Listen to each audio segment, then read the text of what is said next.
What if I tell you the movie MS Dhoni the untold story अभी भी अधूरा है? आइए सुनते हैं ऐसे कुछ real inspiring facts of MST which will completely blow your mind। 24 September 2007 T20 world cup final में जीत के लिए पाकिस्तान को सिर्फ 6 गेंदों में 13 रन की जरूरत है। डेथ पर यॉर्कर डालने वाले सभी Indian bowlers like RP Singh, S Sreesanth, Irfan Pathan अपने ओवर्स पहले ही खत्म कर चुके थे। ओवर्स बचे थे अनुभवी हरभजन सिंह और बहुत ही इनएक्सपीरियंस्ड जोगिंदर शर्मा के पास। कप्तान को तुरंत तय करना था कि फाइनल ओवर किसको देना है। वैसे हर कोई जानता था कि हरभजन सिंह ही डालेंगे अंतिम ओवर, लेकिन इवेंचुअली कप्तान ने क्या किया, सबको निराश करके उन्होंने अनुभवी के जगह अनुभवहीन को चुना। हर वो इंडियंस जो एक अल्ट्रा एक्साइटेड मोड पे मैच देख रहा था चौंक गया। उनमें से कई ने टीवी भी बंद कर दिया क्योंकि वो इंडिया की हार नहीं देखना चाहते थे। वेरी नेचुरल, सामने धुआंधार बल्लेबाज Misbah ul Haq who was in such a destructive form that Pakistan could have easily won the match। But अंत में क्या हुआ, जोगिंदर ऐसा जादू दिखाया, इंडिया 5 रन से वर्ल्ड T20 फाइनल जीत गए। उसके बाद पोस्ट मैच प्रेजेंटेशन में कप्तान को पूछा गया कि इतने प्रेशर सिचुएशन में वो कैसे ये डिसीजन लिया कि हरभजन को नहीं जोगिंदर शर्मा से ही फाइनल ओवर डलवाना है। तो पता है उन्होंने क्या जवाब दिया? उन्होंने बोला, हम मैच हार भी जाते तो मुझे कोई फर्क नहीं पड़ता, लेकिन मैं जोगिंदर को यह बताना चाहता था कि अगर तुम्हारे पास इंटरनेशनल लेवल पे कुछ अच्छा करने का जज्बा है तो मैं तुम्हारे साथ हूं। उस दिन जोगिंदर की आंखों में किसी को कॉन्फिडेंस नहीं दिखा था सिवाय कप्तान को। A true leader was born that day. A leader जिसको परवाह नहीं था दुनिया क्या सोचती है उनका डिसीजंस को लेके। वो वही करता है जो उनको लगे कि यही सही है, दुनिया को रॉन्ग प्रूफ करने के लिए। The name is Mahendra Singh Dhoni. आज मेरे वाटर कलर ट्रिब्यूट में मैं ऐसा कुछ बताने वाला हूं कि जो मैंने MS धोनी से सीखने की कोशिश की। वीडियो के अंत तक आपको वो सीक्रेट भी पता चल जाएगा कि how he can be so much काम ड्यूरिंग हैंडलिंग द प्रेशर। तो चलिए आगे बढ़ते हैं। खड़गपुर में green academy tennis ball cricket tournament में धोनी 200-300 रुपया लेके किसी टीम के लिए खेलते थे। उस टूर्नामेंट में बंगाल का कोई बहुत बड़ा क्रिकेटर गेस्ट के रूप में आए थे। धोनी को ऑर्गेनाइजर ने फील्ड पे बोला कि MS चलो स्टेज के ऊपर बैठा हुआ वो बड़े आदमी से तुमको मिलाते हैं। धोनी ने जवाब में उनको बोला, अभी मुझे गेम पे कॉन्सेंट्रेट करने दीजिए, मैच के बाद आप देख लेना, वो खुद ही मेरे से मिलने के लिए यहाँ आएंगे। और मैच के बाद वो legendary Ranji cricketer walked into the field just to meet Dhoni. एक बार किसी मैच के बाद ऑपोजिट टीम की एक प्लेयर ने धोनी को गाली देके बहुत इंसल्ट किया था। धोनी ने उसको एक शब्द भी नहीं बोला था, लेकिन नेक्स्ट मैच में धोनी ने उस बॉलर को इतना मारा कि कई ने बोला धोनी का ऐसा तांडव रूप उन्होंने पहले कभी नहीं देखा था।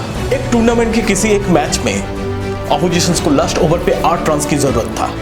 धोनी ने अचानक विकेट कीपिंग छोड़ के भागता हुआ आया बॉलिंग एंड पे और बॉलर को रिप्लेस करके खुद लास्ट ओवर डाल के 8 रन डिफेंड करके मैच जिताया। IPL 2020 में धोनी ने एक सिक्सर मार के बॉल को शारजाह स्टेडियम के बाहर कर दिया था, ये सबको याद है। एक बार खड़गपुर में कोई MST को चैलेंज किया था कि अगर तुम गेंद को शारजाह स्टेडियम के बाहर पार कर सकोगे तुम जितना चाहोगे उतना मिल्क शेक पिलाऊंगा। Dhoni accepted that challenge instantly and on the very first ball ही sent the ball outside of the stadium. उसके बाद धोनी को 3 जग मिल्क शेक पिलाना पड़ा।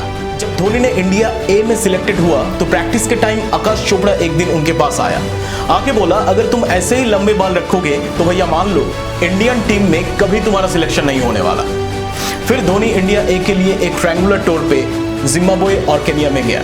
वहां 6 मैचों में 2 बैक टू बैक सेंचुरी मारा और मैन ऑफ द सीरीज भी रहा। उसके बाद इंडियन नेशनल टीम में उनका सिलेक्शन भी हो गया। एंड मजे की बात तो यह है, जो लंबे बाल के लिए एक टाइम उनको क्रिटिसाइज होना पड़ा था, वही हेयर स्टाइल को आज भी MS धोनी स्टाइल के नाम से जाना जाता है। बहुत यंगस्टर्स आज भी कॉपी करता है उनका वो हेयर स्टाइल। सौरव गांगुली और राहुल द्रविड़ को धोनी ने वनडे टीम से बाहर कर दिया था।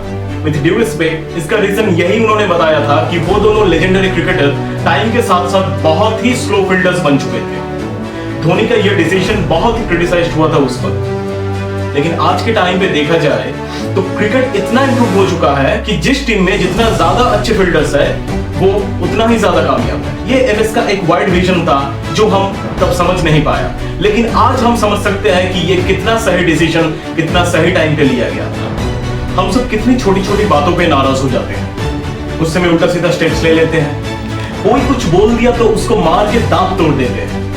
लेकिन ये बंदा इतने सारे रिजेक्शंस और फेलियर्स के बावजूद अपने गोल्स पर फोकस रहा एंड ऑलमोस्ट एवरी टाइम ही took calculated risk, keeping all those emotions behind the curtain. Under 19 world cup rejected, railway में show cause, debut one day match में 0, 2007 50 overs world cup totally fail. फिर एक दिन आया उनकी कैप्टनसी में 28 सालों बाद इंडिया वर्ल्ड कप जीते। कुछ लोग हैं जिनको इमोशन कंट्रोल करता है और दूसरा जो इमोशंस को कंट्रोल करता है। Dhoni is from the second time. MS ने हमें यह सिखाया कि गुस्सा आना कोई बड़ी बात नहीं है। Ultimately we all are human. लेकिन उस वक्त जो भी डिसीजन आप लोगे वो आप खुद लोगे, आपकी गुस्सा नहीं।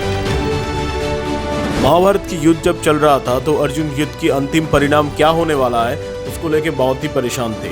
तब श्री कृष्णा उनको कहा, योगस्थ कुरुकर्माणि संगम त्यक्तवा धनंजया सिद्ध सिद्धौ समो भूत्वा समत्वम योगा उच्यते। जिसका मतलब ऐसा है कि हे अर्जुन, युद्ध की परिणाम क्या होगा ये तुम्हारे हाथ में नहीं है।